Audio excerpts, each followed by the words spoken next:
Hello everyone. Punjab university 3 year law entrance exams की dates तो out हो चुकी हैं। तो काफ़ी बच्चे कह रहे थे कि सर इसका डिटेल्ड सिलेबस क्या आता है पेपर में। तो आज मैं जो लेके आया हूँ आपके लिए सिलेबस, वो आपके लिए वो सिलेबस लेके आया हूँ जो लास्ट ईयर क्वेश्चंस जो आए थे जिसमें से ज़्यादा आए थे, प्लस लास्ट 10 ईयर में मेन क्वेश्चंस जो आए थे उसमें से हम सिलेबस बनाने की कोशिश कर रहे हैं कि आपको ये चीज़ें करके जानी है। अगर आप ये चीज़ें करके जाओगे तो आपका एंट्रेंस एग्जाम इजिली क्रैक हो सकता है पीयू 3 ईयर लॉ का। तो देखते हैं, शुरू करते हैं डिटेल्ड सिलेबस कि पीयू 3 ईयर में क्या क्या आपका आता है, कैसे कैसे आता है। तो पंजाब यूनिवर्सिटी में जाने के लिए तैयारी आप भी से शुरू कर दें, बार बार मैं कह रहा हूँ। तो अच्छा टाइम है, हाई टाइम है एग्जाम को क्रैक करने का आप भी से पढ़ के। तो देखते हैं इंपॉर्टेंट डिटेल्स देखते हैं। अगर आप देखते हो एग्जाम मोड जो रहता है आपका वो पीयू का ऑफलाइन मोड रहता है, प्लस 90 मिनट्स का एग्जाम रहता है और 100 क्वेश्चंस रहते हैं। आज हम यही देखेंगे कि आपके जो 100 क्वेश्चंस आएंगे उसमें से एक 100 क्वेश्चंस जो हैं वो कौन कौन से टॉपिक में से आएगा, कौन से पार्ट में से आएगा, क्या क्या करके जाना है कि आप 100 मार्क्स में से इतने अच्छे मार्क्स ले लो कि आपका एग्जाम क्रैक हो जाए। उसके बाद हम देखेंगे कि हमारे 100 मार्क्स का पेपर है, 1 मार्क ईच क्वेश्चन है और कितनी नेगेटिव मार्किंग है, 0.25 की है। अगर एक नंबर आप करते हो, टिक करते हो, वो आंसर आपका ठीक होता है तो आपको 1 नंबर मिल जाएगा। अगर आप एक क्वेश्चन गलत करते हो तो आपका 0.25 माइनस हो जाएगा। तो इस तरीके से आपकी मार्किंग स्कीम रहेगी। तो जो आपका पेपर रहता है, पेपर का पैटर्न रहता है, तो सबसे पहले तो मेन जो पार्ट रहता है वो लीगल एप्टीट्यूड की बात करूंगा। पीयू 3 ईयर में लीगल एप्टीट्यूड 40 मार्क्स का रहता है और मैं आपको फैक्ट बता रहा हूँ, 40 मार्क्स लेने, प्रोक्योर करने बड़े इजी हैं अगर आप लीगल की अच्छे से तैयारी करके जा रहे हो। हम देखेंगे कि लीगल में आपको क्या क्या करके जाना है। उसके बाद अगर आप देखते हो current affair and general knowledge जो आपका रहता है वो 30 मार्क्स का रहता है और reasoning ability and knowledge of English जो रहता है वो आपका 30 मार्क्स का रहता है। मतलब कि इसमें रीजनिंग और इंग्लिश का इन्होंने कंबाइन करके बता रखा है, 30 मार्क्स का रहता है। वैसे मैं आपको बताता हूँ तो रीजनिंग थोड़ी ज़्यादा आती है, 10 मार्क्स की आपकी क्या रहती है, इंग्लिश रहती है, सॉरी। हाँ जी, तो देखते हैं, शुरू करते हैं।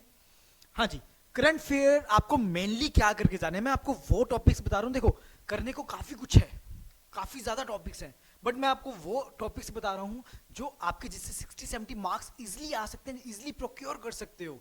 फर्स्ट स्टेप आपका क्या रहना चाहिए कि मेरे यार 60-70 मार्क्स तो आ ही जाएं, मैं इतना तो कैपेबल हूं कि मेरे 60-70 मार्क्स मैं प्रोक्योर कर सकूं। तो करंट अफेयर जो आपको मेनली करने हैं, अगर आप लास्ट ईयर का पेपर देखते हो ना, लास्ट ईयर का पेपर चेक करना, आपको यूएन में से काफी क्वेश्चंस आपको देखने को मिलेंगे, यूएन बॉडीज में से। तो मतलब कि आपको यूएन बॉडीज से रिलेटेड जितनी भी बॉडीज हैं उनके ऊपर तो काम करना ही करना है। जितनी भी आपके इंटरनेशनल ऑर्गेनाइजेशंस हैं उनके ऊपर आपको काम करना ही करना है। करंट अफेयर से रिलेटेड कोई भी क्वेश्चन आ रहा है उसको पेन डाउन करो, लिखो, तो उसको याद करने की कोशिश करो। उसके बाद उनके फंक्शंस वो कहाँ पर लोकेशन में है, वो करंट अफेयर से रिलेटेड और जीके, ये दोनों कंबाइन करके मैं आपको बता रहा हूँ जो टॉपिक आपको करने हैं। उसके बाद overview of Indian history. Indian history में से आपका मेन जो पार्ट रहता है वो मॉडर्न हिस्ट्री का बड़ा रहता है। मॉडर्न हिस्ट्री तो आपको करके जानी है, बट हाँ मिडिवल भी, एंशियंट भी करनी पड़ेगी एग्जाम के लिए। 2-3 मार्क्स की भी अगर आपको आती होगी, 2-3 मार्क्स की वैसे आती है, ये नहीं कह रहा कि मैं 10 मार्क्स की हिस्ट्री आएगी। मुझे पता है काफ़ी बच्चों को हिस्ट्री अच्छी नहीं लगती, तभी मैं कह रहा हूँ 2-3 मार्क्स भी काफ़ी ज़्यादा होते हैं, चाहे वो 2-3 मार्क्स की आपको पेपर में देखने को मिल रही है। क्योंकि एक एक मार्क के कारण ही काफ़ी बच्चों की एडमिशन नहीं हो पाती, 0.25 के कारण ही बच्चों की एडमिशन नहीं हो पाती। तो आपको इंडियन हिस्ट्री और ज्योग्राफी भी देखनी है, अच्छे से करके जानी है। उसके बाद अगर हम देखें कॉन्स्टिट्यूशन बड़ा इंपॉर्टेंट है आपके पीयू 3 ईयर के लिए। कॉन्स्टिट्यूशन तो अच्छे से करके जाना, हर एक चीज़ करके जाना, अच्छे से पढ़ के जाना। कॉन्स्टी में से आपके मिनिमम 8-9 नंबर की तो कॉन्स्टी आपको देखने को मिल जाती है। इवन की आपको जजमेंट्स भी करके जानी है, लैंडमार्क जजमेंट्स जो आपको कॉन्स्टिट्यूशन में हैं वो सब कॉन्स्टी का पार्ट करके जाना है। उसके बाद physical geography, science and environment. जैसे कि आपका ना ज्योग्राफी का पार्ट रहता है वो तो करना ही करना है, जैसे कि अर्थ से रिलेटेड हो गया, प्लैनेट से रिलेटेड हो गया, वो सब करना है। उसके बाद साइंस में आपको करके जाना है। इस बार साइंस से भी क्वेश्चन बड़े आए थे, लास्ट ईयर की भी बात करूं तब भी आए थे, 4 नंबर 5 नंबर के साइंस के क्वेश्चंस आपको देखने को मिलते हैं। तो साइंस भी साथ साथ करनी जरूरी है, बड़ी इंपॉर्टेंट है साइंस आपके एग्जाम के लिए। उसके बाद इन्वायरमेंट से रिलेटेड भी आपको क्वेश्चंस पेपर में पूछे जाते हैं, वो भी करने हैं। और अवार्ड्स तो आपको ना याद करने हैं, चाहे वो आपके अवार्ड्स कौन से हैं, चाहे आईफा अवार्ड है, मतलब कि चाहे फिल्म से रिलेटेड है, चाहे स्पोर्ट्स से रिलेटेड है, चाहे किसी आर्मी को कोई अवार्ड दिया गया है, कोई भी पद्मश्री दिया गया है, तो वो अवार्ड जो रिसेंटली हैं, जो करंट अफेयर में हैं, वो करने हैं। और आपको करंट न्यूज़ करके जानी है। करंट न्यूज़ में जैसे कि एक दो टॉपिक्स मैं आपको शेयर करना चाहूँगा। जैसे मिलिट्री एक्सरसाइजेज आपसे पूछी जाती हैं, इंटरनेशनल करंट अफेयर्स जो आपकी बॉडीज़ हैं, जैसे मैंने आपको स्टार्टिंग में बताया, आपकी यूएन बॉडी से रिलेटेड कुछ भी चेंजेस आ रही हैं वो आपको करके जानी है। अभी काफ़ी सारी कंट्रीज कुछ ऐड होती हैं, कुछ निकलती हैं, कोई लैंग्वेज ऐड हो जाती है किसी ऑर्गेनाइजेशन में, तो ऑर्गेनाइजेशन में कोई भी आपकी लैंग्वेज ऐड हुई है, रिमूव हुई है, कोई इंसान मेंबर बना है, कोई कंट्री मेंबर बनी है, कोई कंट्री मेंबर से निकाल दिया गया है या वो निकल गई है, तो वो सब आपको देखना ही देखना है। बड़े इंपॉर्टेंट हैं वो करंट अफेयर्स। करंट अफेयर की वीडियोस हम रेगुलर डालने की कोशिश कर रहे हैं कि आप करंट अफेयर से अपडेट रहो और आपके अच्छे मार्क्स आएँ। अगर आप देखते हो ये सब आपको करना ही करना है। Important awards of the year में जैसे स्पोर्ट्स मैंने आपको कहा, साइंस से रिलेटेड, लिटरेचर से रिलेटेड और आर्ट्स से रिलेटेड आपको सारे अवार्ड्स करके ही जाने हैं पेपर में, जो कि काफ़ी ज़्यादा इंपॉर्टेंट रहेंगे आपके एग्जाम के लिए। ये तो बात की थी हमने जीके एंड करंट अफेयर के लिए। और ये आपके रीजनिंग के टॉपिक्स हैं, जैसे कि puzzle, series, set, direction, number series, ये आपके बड़े इंपॉर्टेंट हैं। सीरीज, डायरेक्शन, ठीक है, ब्लड रिलेशन, ठीक है, स्लोजिज्म, एनालॉजी, लॉजिकल पैटर्न्स, ये तो आपको करने ही करने हैं, इसमें तो स्टार मार्क लगा लो।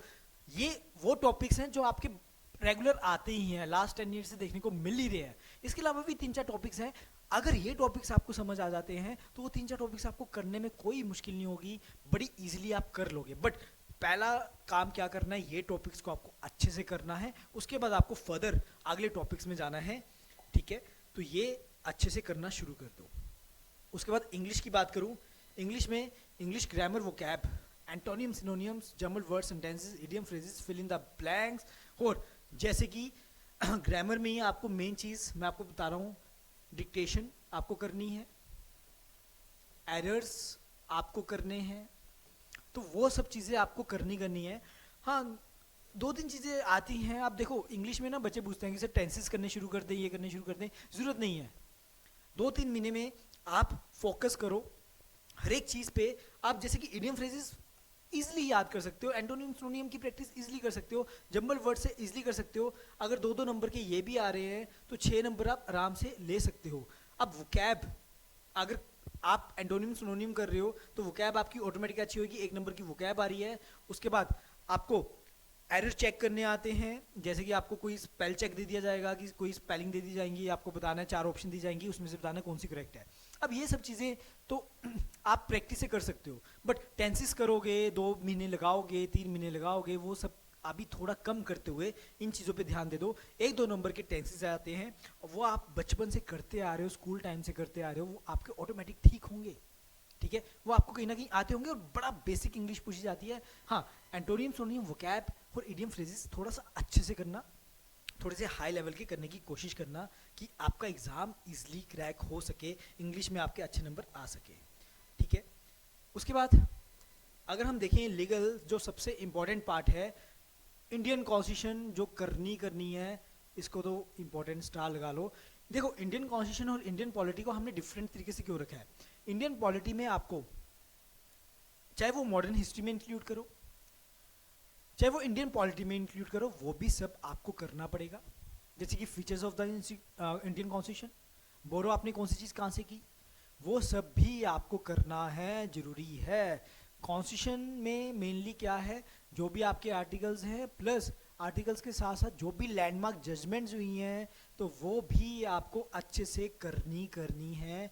तो ये दोनों पार्ट्स तो आपके लिए बड़े इंपॉर्टेंट हैं, इनको तो मार्क कर लो। उसके बाद कॉन्ट्रैक्ट में से क्वेश्चंस आते हैं, 3 नंबर 4 नंबर के कॉन्ट्रैक्ट में से क्वेश्चन आते हैं। इंटेलेक्चुअल प्रॉपर्टी राइट बड़ा इंपॉर्टेंट है, लॉ ऑफ टोर्ट्स बड़ा इंपॉर्टेंट है, क्रिमिनल लॉ में आपका बीएनएस आ जाएगा और बीएनएसएस आ जाएगा।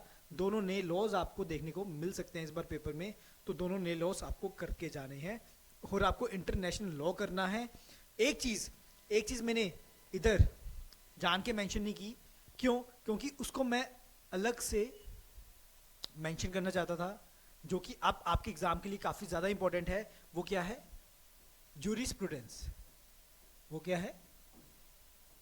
जूरिस्प्रूडेंस जो कि 8-9 नंबर की आपको देखने को मिल जाती है। लास्ट ईयर 5 से 6 नंबर की आपको जूरिस आई थी। अगर इंटरनेशनल लॉ और जूरिस मिलाऊं दोनों को क्लब करके 5 से 6 नंबर के ये दोनों चीज़ें आई थी। 6 नंबर के काफ़ी ज़्यादा मार्क्स होता है। तो जूरिस के हम बच्चों को 60-70 क्वेश्चंस करवाते हैं, उसमें से ऑलमोस्ट सारे हमारे क्वेश्चंस आ ही गए थे लास्ट ईयर। हर एक क्वेश्चन वही आया था जो हमने क्लास में किया था। तो आशा करता हूँ आप भी इसी तरीके से चलेंगे, इसी तरीके से पढ़ेंगे। अगर ये सब आप स्टेप बाय स्टेप खत्म करते हो, एक एक टिक लगाते रहें कि मेरा ये खत्म हो गया, ये खत्म हो गया, ये खत्म हो गया, तो आप काफ़ी ज़्यादा क्लोज हो जाएंगे अपने एम के। इस तरीके से आपको पढ़ना है, इस तरीके से आपको तैयारी करनी है। किसकी? PU 3L लॉ की। तो अगर फिर भी ना आपको कोई डाउट है रिगार्डिंग कोई भी एडमिशन, या फिर आपको कुछ समझ नहीं आ रहा है, या फिर आपको काउंसलिंग करवानी है, तो आप हमें कांटेक्ट कर सकते हो इस नंबर पे। हम आपके सारे डाउट्स क्लियर करने की कोशिश करेंगे। आशा करता हूँ आप लोग मेहनत करोगे, पढ़ोगे, तैयारी करोगे और अच्छे से एग्ज़ाम दोगे। आज के लिए इतना ही। Thank you everyone, thank you so much.